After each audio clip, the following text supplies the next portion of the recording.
Today we are going to learn about the function computeHash.sk in SheetKraft. A hash function is used to map data of the arbitrary size to a fixed size value. A hash function takes input as a key associated with a record and is used to identify it to the data storage or a retrieval application.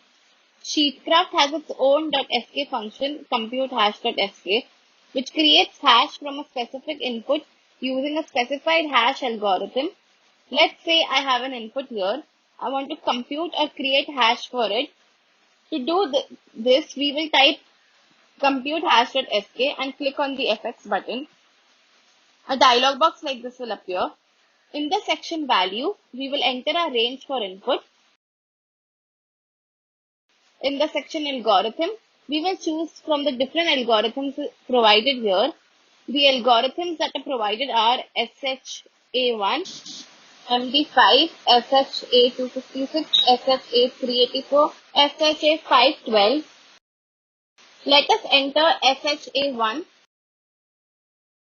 In the section input type, we have put the input format. Generally, it defaults to text.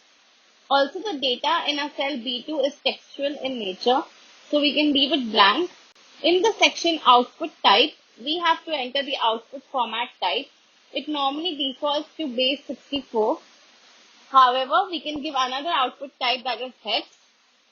For now, let us leave it blank and click on OK. We will see that a hash has been generated. Let us take another example. We will choose a different algorithm and output type than the previous example. Again, we want to create a hash for this specific input. We will type computeHash.sk and press on the FX button.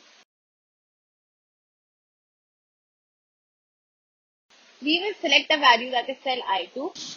In the algorithm, let us choose this time MD5. Our input is already textual in nature, so let the section remain blank, and in the output type we will enter hex.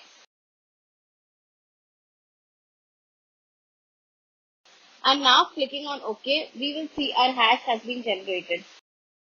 And this is how you use computeHash.sk in SheetKraft. Thank you.